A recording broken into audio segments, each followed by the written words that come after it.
Welcome to the program. Thanks for the invite.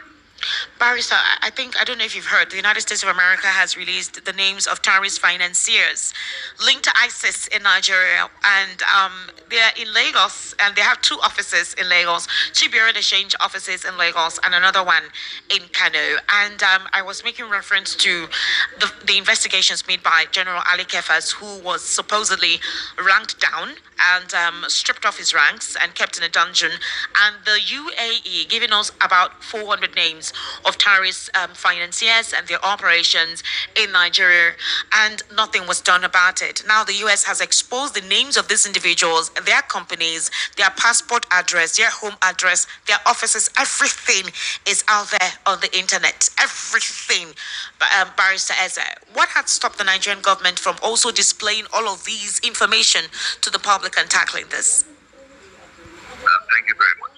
See, for quite a while, some of us have always believed and stated clearly in public that the current Nigerian government, right from the time of Muhammadu Buhari, has been complicit in terrorism and this whole issue of insecurity. And what the American government is now revealing is all gives credence to that. Because these people are known to government. I mean, they are known to government, and why have they not acted? Why have they not acted? And it's not just one. You'll be shocked at the high level of personality. I'm not saying that the father was there, but for your son to be a neck deep in this and you didn't report long enough, something must be wrong. And in the same way, the son of the former chief of Nigeria, Justice Wires, his son was killed in a U.S. attack on an ISIS terror base in Afghanistan. I mean, the records are all there. Even the current emir of Kano, for instance, the current emir of Kano is an alumnus of the same school, the African International University in Khartoum, Sudan, as Osama bin Laden. So the connections are very. It's for the government to be truthful to itself, for the government to be truthful to itself and tell us that it is not in bed with these terrorists. But from all indications, from even the way these terrorists operate, from the way the government is now, instead of punishing them, it is now rehabilitating and reintegrating them. From the way it even sponsors them and gives them money in the name of reintegration, whilst not paying our soldiers and policemen effectively enough. From the way these terrorists operate, they will operate in their thousands. Not too long ago in Niger State, over 1,000 motorcyclists were seen moving in the Mokwa Borgu area. Is it possible for a government that has security personnel not to know when 1,000 motorcycles are moving in one direction? Even a cheap drone will tell you this fact. So when you see all these things happening, and the repeated stance of the US government that this country is involved in terrorism, and they keep on showing us who and who, like the government will only act based on what the US government has said. It will not by itself take preemptive action. Rather, it will devote the entirety of its security and intelligence arsenal on individuals, on Nigerians, on the opposition party members. And now we have El-Rufai undergoing trial because he tried to log onto or try to interfere with the communication of the NSA. Yes. Of rebadling. Yes. When terrorists are busy communicating with themselves, when terrorists are showing their videos on YouTube, when terrorists are receiving billions in ransom payment, this same intelligence that the government has to track individuals suddenly becomes comatose. What does that tell you? That tells anybody who's willing to know that somehow this current government is complicit in terror. Simple. And what the US government is just doing is just a tip of the iceberg. And maybe what the US government has even done actually is to show the money trail, because that one is so easy. Those blue exchange operators, I'll assure you, they are the minors in this process. They are just acting for the real bosses who are somewhere, those who call the terrorists their brothers, those who call the terrorists prodigal sons. That is who those rascals are acting for. And until we are ready to change these things, we will continue to be overwhelmed by these terrorist elements. Thank you. But my question, Barrister, is these individuals are close. I mean, with all the monies that have been spent on intelligence gathering given to the Nigerian Intelligence Agency, the DSS, I remember what Issa Pantami did. All of the whole NIN situation, NIN linked to your phone number, NIN linked to your bank accounts. After all the banking measures, everything, the regulation and bureau de change operation and operators. Are you telling me that all this while the Nigerian government did not know that it took the American government to actually highlight all their names? They're situated in Lagos, in Kano. They have different names. Even in Turkey, the president just visited Turkey last month or 2 months thereabout to supposedly seek for a partnership for intelligence gathering for our military and to help us with equipment and whatever digital asset required to combat terrorism and terrorists. And their names are part of those who are involved in links to ISIS, channeling monies and financing with ISIS. So, I mean, even in France, we heard about our taxpayers' money, the collaboration the Nigerian government has with France, that they will be the ones to supposedly go on with that project. Our data will be released to these people for all of this exercise. So, are we saying that they hadn't found out that these individuals had serious inklings? They have channels. Everything is channeled through these countries mentioned. Or would we say it is the US, as usual, trying to give a bad name to certain countries that have partnership with Nigeria, just to supposedly undermine Nigeria's relationship with these countries? What type of bad name are you talking about? Look at even the man you mentioned, Issa Pantani, that man that was collecting the name and doing all that stuff.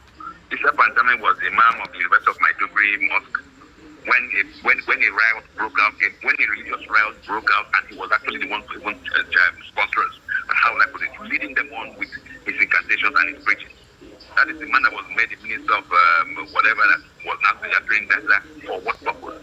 So the government has the data. They have like I said, they have all the arsenal to intercede, to impede the works of these terrorists.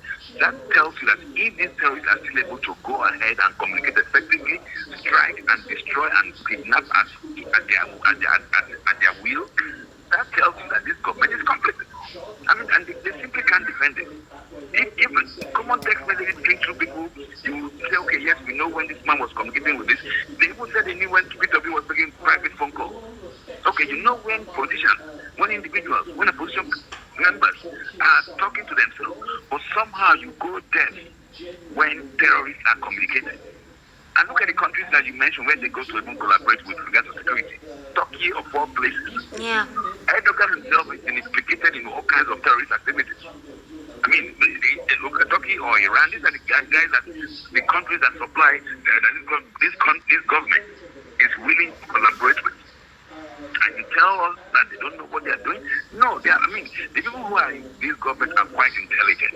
So when you even see the kind of roles, actions they take, the people they interact with, the people they liaise with in terms of security measures, you realize that yes, they know exactly what they are doing. And then for me, and for most observers, including the US government, it is that they are complicit with this terrorism.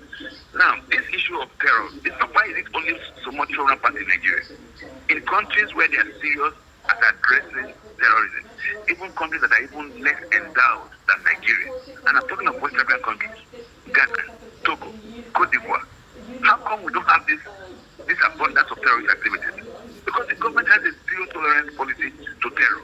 But in Nigeria, we seem to accommodate them, we integrate them back into our society, into our forces. The other day, a reintegrated or repentant Boko Haram was said to have killed some people in the north. Why wouldn't they kill? Who tells them you can reintegrate this terrorist? This is an ideological disease. And in fact, the only way to reintegrate them is to ensure that they move to meet their God or whatever as soon as possible. Maybe get them some still virgins. And not bring them back on earth and say they should come back into society. So from even his action, from the way it tried to address terrorism, the Nigerian government has not shown that it's playing from this menace. And when I'm saying the Nigerian government. Hello, sir. Barrister Eze. Barrister Eze, are you still with us? All right, let's try and reconnect with Barrister Eze Erijogbe. The call just completely went off. Some Nigerians will say they are not surprised with this revelation. It's something that we've always talked about. And when certain individuals make such statements, you're asked about what evidence you have. In some instances, you may even be arrested. Barrister Eze, we stopped hearing you. Yes, I'm back here now. Yes, sir. Please continue. Now, what I'm saying is that right from all the activities, the kind of interventions they've had, and what they've allowed to happen, it is very clear that the government of Nigeria, not the civil servants, I'm talking of the hierarchy, the top echelon, the political leaders, right from the days of Muhammadu Buhari to the current regime of Bola Tinubu, have shown themselves very much complicit with terrorist activities. So the revelation by the US government is not surprising. We expected, and I'm sure they are also giving us signs. They are just mentioning the money train, the money handlers.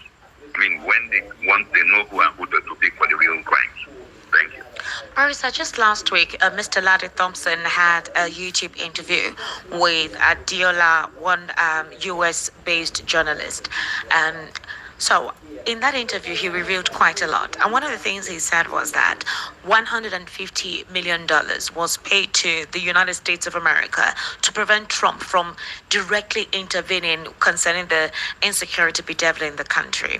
And we were gobsmacked because there was a time Nigerians were asking questions. Mr. Trump, I mean, with your 25th of December birthday gift to some persons in Sakwato, we are not seeing a coordinated effort, like consistent, back to back. You're taking your time. And later we heard about 200 American soldiers were in Nigeria, and they were bringing in a lot of hardware equipment for intelligence gathering. We now later heard that they were mapping out certain areas in the northwest, all right? All the volatile areas, they were mapping it out. So they would do a specific precision bombing on the hideout of these individuals. Then last month, yes, we heard that Mainuki was murdered, was bombed in the enclave in Borno State. We also heard about 22 of them, thereabout, were also taken out through a precision airstrike by the United States of America in collaboration with the Nigerian military. Just yesterday, the United States of America, through Riley Moore and some senators, disclosed that it seems that the genocide in Nigeria is not reducing. It's on the rise, and there seems to be a lackadaisical attitude from the government of the day to actually quell it, and that the Christians are the most persecuted, if anyone could consider. Riley Moore used the opportunity to address Congress that he specifically came to Nigeria, where he went to one of the camps and disclosed all that was, observed, and says it was indeed brutal, diabolic, and terrible. And then he mentioned certain issues that facilitates this. They talked about the illegal mining that some Chinese companies do right here, talked about this ethnic Fulani militia and their terrorist groups that have hibernated in this country for so long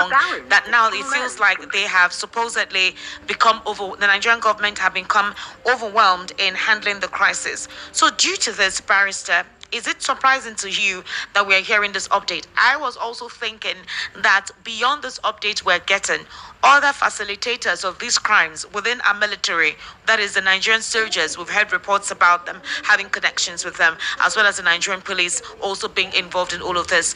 Do you think it's a turn-by-turn explanation or a turn-by-turn revelation? Gradually, they'll get to the higher up ranking within the presidential cabinet. Yeah, thank you very much. First of all, I think the first one you mentioned, I don't know who the man is, that was talking about $150 million being paid to whosoever. Mr. Laddie Thompson, he's a security. Yeah, we have to be very careful with some of these figures we bandy about per month. I mean, it's not possible. I mean, just take it out of your mind. No such payments were made to the US government. They have a reporting mechanism by which such monies will be reported. So there's no record of any such payments. Those are just maybe beer parlor rumors. But with regard to the other issues, I mean, the very fact that there were specific bombardment from the US, whether the US brought in some security men, security personnel, or military personnel in Nigeria. American soldiers. Yes, now those are true, those are facts, and they are backed up with logistics from both sides, both from both the US and the Nigerian government. But the reality is this: for how long will we, as a sovereign state, well, supposedly as a sovereign state, continue to rely on another foreign government to come in and help us to address what we can do? I mean, the basic fact is that if this government had any intention to address terrorism and criminality, they know what to do. I mean, let me give you a clear example. El Salvador, under Nayib Bukele, before the young man came into office, the place was a mess. Gangs of criminals were all over, robbing and killing and raping and doing whatever. But when he came in and he built one of the largest prisons in the country, in the world, El Salvador has calmed overnight. But these characters who are ruling us in this country, you can say they've done absolutely nothing. Before Mr. Bola Tinubu came into government, before even Buhari came, the terrorism issue was restricted more to the northeast. But with their coming in the past 10 years, it has metastasized across the country. In the southeast, in no way is even safe now in this country. And anybody wants any Nigerian to believe that this government doesn't know what it's doing, and that they're not complicit in all these crimes. And because we have, do you know how many generals we have in this country? We have everywhere. You have AIGs, DIGs, the director of this, director of that. They get very huge salaries. Either they're useless or they don't know what to do. And the kind of training that this couple of military personnel and security personnel have gone through. Nigeria should not be suffering what we are suffering under this terrorists if the government was sincere in its purpose and its objective to address terrorism. But no, the whole idea of fighting terrorism is with a political slant. And immediately we just read that Mr. Bola Tinubu will try to strengthen the cash policy so that they'll be able to catch terrorists. They want to introduce a cashless policy. Go back to what Buhari tried to do during his administration. If this government had any clue or had any real intent to address the cash, the stealing of criminality by excess cash or cash liquidity, they could have had an example in the last elections in the State, where the APC were distributing 15,000 to each voter. That would have shown seriousness in addressing criminality due to the lax cash policy. But no, they will wait until maybe a week or a few weeks to the election, then they will now go and attack opposition parties and say, okay, you have 1 billion in your house, you have 100 million in your house. When the government itself, their party members are spending billions in a messed election. So there's a lot of insincerity on the part of Mr. Bola Tinubu and his government. And Nuhu Ribadu has not been, in fact, he has always been, he has gained his rise, his meteoric rise, even from the police to his present position, just by chance, not that he has shown any intellectual depth. And that's why we're suffering what we're suffering in this instance. There's a recurrent regurgitation of people who have been tried and tested and failed into senior government political offices, into senior security offices. And a core example is even the chief of the Minister of Defense. When he was the commander of Operation Lakia Dole, what was his record? Was there much progress in operations up there? So if there was none, why do you now think that as Minister of Defense, General Christopher will be able to achieve anything much? So the reality is this government has not shown seriousness in addressing criminality and terrorism. So for as long as they continue now in office, I mean, Nigeria has to fend for